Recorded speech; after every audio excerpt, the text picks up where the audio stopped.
Magandang araw ho sa inyong lahat mga kapatid. Ako po si JDB, ang inyong abang lingkod. Alright, pag-usapan natin ngayon ito hong si Senator Bato de la Rosa tungkol doon sa sa sanction no na tinotoo nito ni Donald Trump. Kaya lang ang nakakatawa rito yung kanyang reaksyon ni Bato de la Rosa. Aba, patama kina PBBM. Kaya lang may sablay eh. Oh, ang sabi rito ni Bato de la Rosa, ang sabi diyan, "The weather is changing. Yes, Mr. President." Sabi niya kay Trump, "Filipinos can give you a list of people who facilitate and even use government resources just to expedite ICC interference in our country." Oh, gawin natin yung tono niya. "The weather is changing. Mr. President, Filipinos can give you a list of people who facilitate and even use government resources just to expedite ICC interference in our country." Amen, no? "I am sad for them. If you cancel their visa, they can no longer visit their hidden wealth in the US." Alam niyo kung wala naman talagang tinutukoy rito si Bato de la Rosa kung hindi po si PBBM. Di ba lalo yung mga hidden wealth na yan? Patungkol yan, patama yan sa mga Marcos, kalokohan na hindi pinangalanan. Oh. Kaya lang, ang diskarte po ngayon nito ni Bato de la Rosa, yung ang binabanggit ni PBBM, nung punahin niya etong si Marcoleta when he said na there's nothing as the West Philippine Sea, di ba? We just created it. Oh. Yun. Diba? So, sabi nga ng Pangulo, kandidato kasi yan. Oh, kailangan niyang mapag-usapan. Now, Bato de la Rosa is also doing that. Kaya lang, ang tinitarget dito ni Bato, ang presidente, BBM. Hindi ba alam ni Bato de la Rosa na pagtapos ng presidency ni PBBM, hindi po makakaapak ng Amerika si PBBM, si Imelda Marcos, at si Amy, nang hindi maaaresto sa Amerika? Maging si Bato de la Rosa, correct, ban din si Bato de la Rosa dahil sa kanyang involvement doon sa mga human rights violations ng EJK nila. Kaya lang siyang ganyang nagpapasalamat kasi nga, akala niya ang tinutukoy po ni Donald Trump ay lahat ng, kumbaga, across the globe. Hindi ho. Hindi yun ganun. Ang tinatarget lang po rito ni Donald Trump ay yung mga tumutulong sa ICC para maaresto yung etong si Netanyahu at saka si Gallant, yung dating defense minister ng Israel. Oh, yun lang. Hindi po kabilang dito yung ibang mga bansa sa buong mundo na kaanib o dating kaanib pero may relasyon pa rin sa International Criminal Court, sa ICC. Nakatulad ng kaso ng Pilipinas. Maliwanag naman ang sinabi ron ni Trump. Punta natin to. So ito, presidential actions, executive order in February 6, 2025. Sabi yan, "By the authority vested in me as President by the Constitution and the laws of the United States of America, including the International Emergency Economic Powers," blah, blah, blah. Yan. So, sa madaling salita, ito po yung laman ng balita. Yan. So, noong November, balikan lang natin, nag-issue kasi ng warrant of arrest para dito kay Benjamin Netanyahu at dito ho kay Yoav Gallant. No? Dahil po sa mga kaso, mga aligasyon na war crimes and crimes against humanity. Senti Duterte, crimes against humanity. Ang pagkakaiba lamang po ng Pilipinas at saka ng Israel at US, ito binanggit niya rito. Sabi niya, umabuso daw sa kanilang kapangyarihan, so he respect the power. 'Di ba? Yung kapangyarihan na taglay nitong ICC. Sabi niya, umabuso na sila. Kasi nga, naglabas ng warrant of arrest ang ICC. Ngayon, ang sabi niya, ito ay naglalagay sa hindi magandang precedents Ang mga presidents po, yung mga nakaraang pangyayari, ay nagiging basehan ng mga susunod pang desisyon. Pagka dumating yung mga kahawig na mga situation. Ngayon, yun po ang kinukontra dito ni Donald Trump. Na naglalabas kayo ng ganyang klase ng warrant of arrest.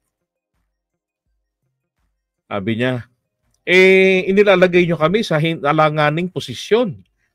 Sabi niya rito, this malign, sabi niya, that endangered U.S. citizens and its military personnel, this malign conduct in turn threatens to infringe upon the sovereignty of the United States and undermines the critical national security and foreign policy work of the U.S. government and our allies, including Israel. Yun. So, sinasabi rito ni Trump,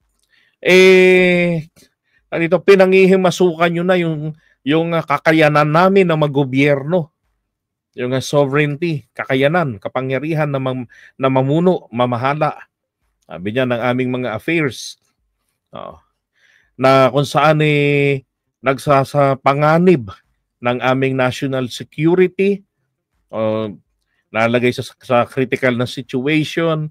Sabi niya, yung policy, yung foreign policy namin.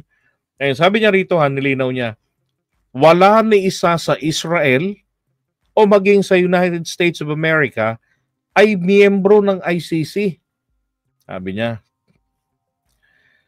ang gusto hong mangyari ni Donald Trump dito ay irespeto ng ICC ang desisyon ng mga bansa na huwag magpasailalim sa kanilang jurisdiction. And again, on the side of the Philippines, we have decided to be part of the Rome Statute. At umalis lang tayo noong 2019 dahil nga po sa takot ni Duterte sa ICC. Kasi nga sa kanyang nang demandahin siya nila Trillanes ng crimes against humanity. So kumalas sila noon. A year later, ayun na. Diba? Nababa na yung desisyon na naging automatic na yung pagkalas natin sa ICC. So ibang-iba yung situation natin. Ito pa, sabi niya, Israel's Prime Minister strongly applaud Trump's move. Netanyahu posted, thank you. Diba? Now, sabi niya rito ito po yung sanction pong gagawin ni Trump. Sabi diyan, Trump said the US will impose tangible and significant consequences on those responsible for the ICC's transgressions. Ibig sabihin ng tangible, ito yung nakikita, talagang mabigat, nararamdaman.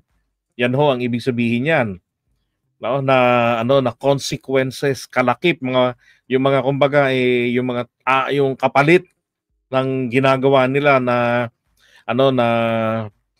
yung mga kung sino, para dun sa kung sino yung mga responsible diyan sa mga paglabag ng ICC, yan, transgressions. Isa daw po dun sa gagawin nilang sanction ay yung blocking ng property at ng mga assets, and then pagsuspinde ng kanilang pagpasok sa Amerika. So yung visa yan. Hindi sila makakapasok ng visa itong mga ICC officials, pati ang kanilang miyembro, yung may miyembro ng kanilang pamilya. Pero sabi rin dito, it was unclear if the Trump administration would announce the names of specific individuals targeted by the sanctions. So ito yung nakita nabasa ni Trump, ni Bato de la Rosa. Kaya sabi niya the Filipino people, di ba? Ayan sabi niya Filipinos can give you a list of people who facilitate and even use government resources to expedite ICC interference in our country. Hindi tayo kabilang doon, mga kababayan, sa tinutukoy ni Donald Trump. Diba? And magandang good morning night, Doc Marie. Now, going back, akala ni Bato de la Rosa Itong sinasabi rito ni Donald Trump dito, yan, will impose tangible and significant consequences on those responsible for the ICC's transgressions.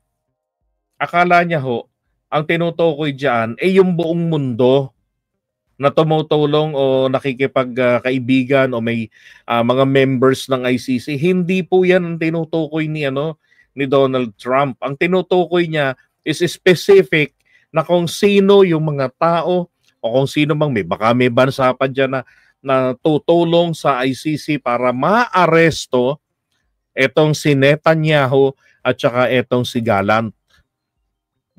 Sabi niya, mag-i-impose din siya ron ng sanction ang mga yon. Pero hindi po naman nangangahulugan na itong sanction na ibinaba ni Trump dyan sa ICC, ikababagsak ng ICC. Take note, ang ICC po mga kababayan, meron diyang contribution. Meron silang ambag-ambagan dyan bilang member. Ngayon, ito hong sa ICC, part ng responsibility, obligation ng member state. So, ibig sabihin, kahit na anong i-impose ninyo dyan, ang problema, kung may mga Amerikanong members ng ICC, tapos hindi sila makakauwi ng Amerika, yun lang po yung mabigat doon. Katulad ng ginawa ng Amerika rin dito kay Bato de la Rosa, hindi rin siya pinapasok dyan, hindi siya pinayagang makatungtong ng Amerika. Dahil nga sa involvement niya noon sa human rights violations dahil gawa nung EGK nila. 'Di ba? Sabi pa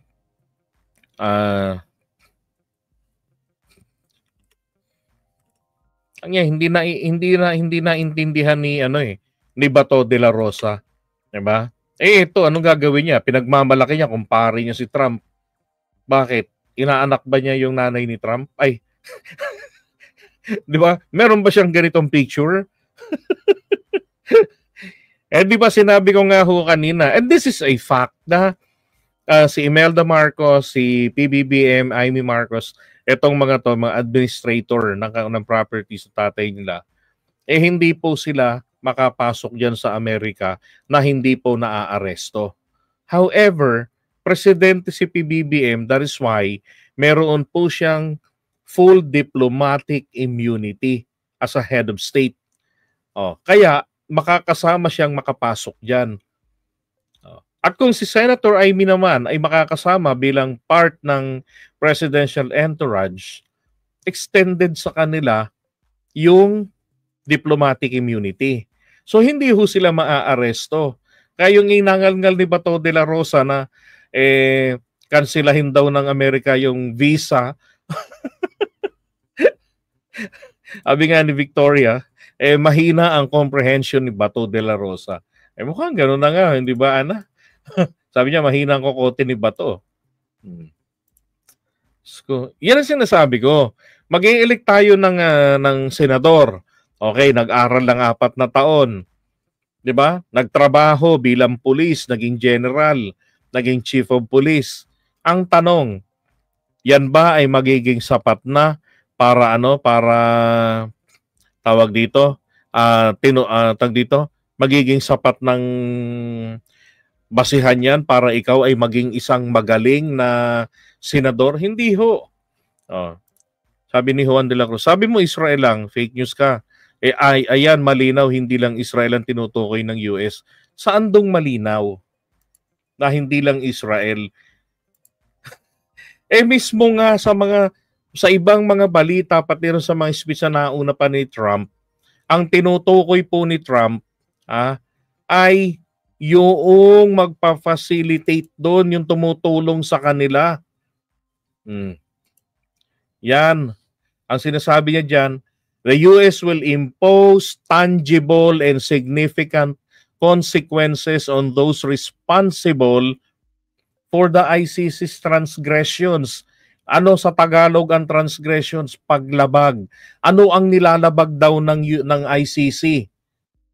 Ang nilalabag daw ng ICC, ayon dito kay Trump, yung kanilang soberanya. Kasi ang Amerika at ang Israel ay hindi member state and therefore walang jurisdiction, walang kapangyarihan, hindi dapat ginawa yan ng ICC. And I totally agree with Donald Trump na mag-issue kayo ng warrant of arrest, samantalang yung, pag yung aarestuhin, hindi naman yan nagpasailalim sa inyo. At ang ina-argue rito ni Donald Trump ay irespeto naman ng ICC ang desisyon ng mga bansa na hindi magpasailalim sa kanila. Ngayon, sino yung nagpasalamat? Si Benjamin Netanyahu. Sabi niya, thank you, Mr. President. Diba? Sabi niya thank you, President Trump, for your bold ICC executive order. It will defend America and Israel from the anti-American and anti-Semitic corrupt court that has no jurisdiction or basis to engage in lawfare against us. So paano ako ang mali doon? Ang linaw. Yun lang, Juan de la Cruz, ang tinutukoy. Huwag kayong parang Bato de la Rosa. Okay? Malinaw ang tinutukoy niya. Diba? Yan ay proteksyon sa kanilang dalawa. Sa dalawang bansa, Amerika at saka ng Israel. Ang papatawan niya ng sanction ay kung sino yung mga tumutulong sa ICC para maaresto si Benjamin Netanyahu at saka si Gallant na dating Defense Minister ng Israel. Kasi nga pinoprotektahan ni Donald Trump yung dalawa.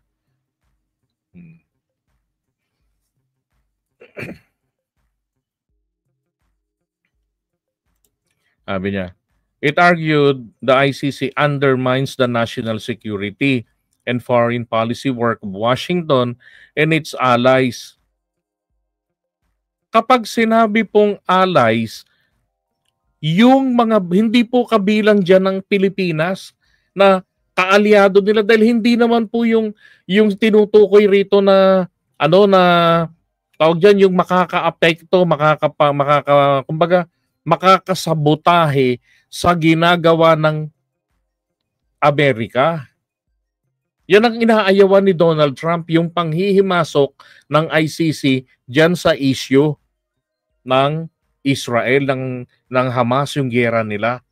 Yun ang inaayawan. Panoorin niyo yung balita para malaman ninyo ano ang naging ugat, bakit nag-issue ng desisyon na ganyan si Donald Trump. Hindi dyan saklaw na yung ang Pilipinas ba ay nakikipag-ugnayan sa ICC. Paano ma-undermine ng Pilipinas, ng relasyon ng Pilipinas na dinesisyon na ng Korte Suprema ng 15-0, na maaapektuhan nito, masasabotahe ang EDCA sites, wala namang pakialam ang ICC sa EDCA sites sa Pilipinas Hindi ho ba malinaw yun? Walang pakialam, hindi nagbabanggit ang ICC ng EDCA sites. Hindi porket nabasa ninyo na sinabing allies, ibig sabihin ba pag allies, lahat na lang ng damay na lahat ng merong interest doon sa bansa ang Amerika? Hindi ho ganun. Ang ayaw nga ni Trump doon, yung inaaresto yung dalawa. At kung sino raw nga rin tutulong, halimbawa niya dyan, let's say ang China, magpadala ng mga tao nila para mapaaresto yan, masabotahe, o kaya naman ang United Kingdom o kung sino man, maaresto yan si Netanyahu tsaka yung isa si Gallant. Papatawan niya ng sanction pero hindi ho giyera. Okay? Rito hindi naman nila binabanggit nga ni Trump yung EDCA sites hindi nga binabanggit ng ICC ang EDCA sites. Ang binabanggit dito ng ICC base doon sa kanilang Doon sa Rome Statute, doon sa ano ba yun, Article 72 ba yun?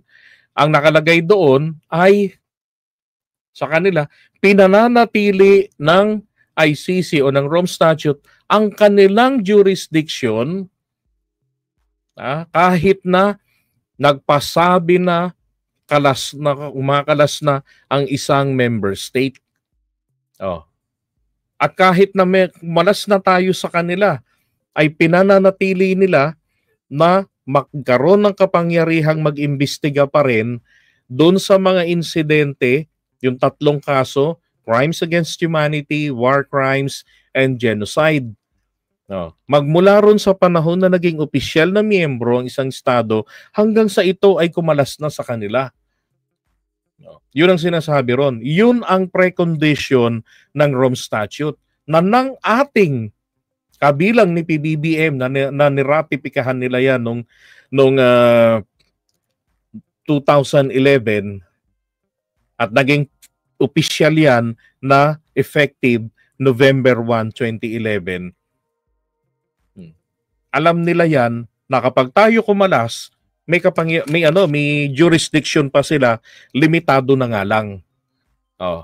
At ang desisyon ng Korte Suprema natin, 15-0, dapat daw po ang Pilipinas ay makipag-cooperate pa sa kanila. Oh. Diba? Alam nyo, ginugulo nyo lang ang utak nyo eh. Kung titignan nyo lang ng singular o plural, ang sagot doon sa allies ay singular o plural. Ang sagot po dyan, plural. Pero, hindi po yan aakma ron sa sinasabi ninyo. Sa paniniwala nyo. Oh. Kasi, may dahilan. Ungkatin nyo. Katulad lang din yan ng mga batas eh. Akala natin ganito yung diwa ng batas. Pero pagka dinispute yan sa Korte Suprema, tinitignan doon ano ang pinagdebatihan. Bakit nagawa yung provision na yan? And then, whether we like it or not, yun ang sasabihin ng Korte Suprema, ito ang diwa ng batas na to. O, ganon ang sistema dyan. Ang linaw-linaw eh.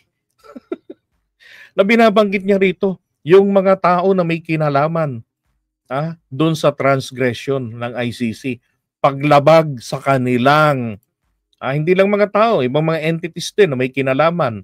No, papatawan niya ng sanction, mabigat na sanction. Diba?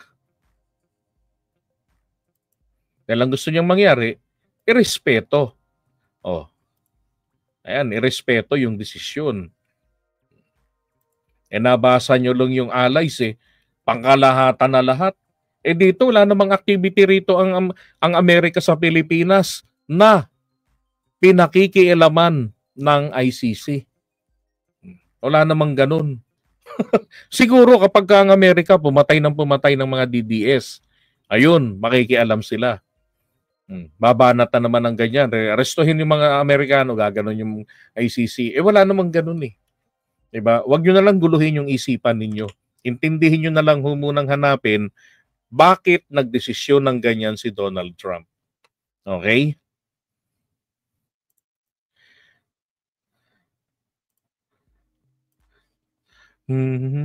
Teka. Ay. Ito naman ang pag-usapan natin.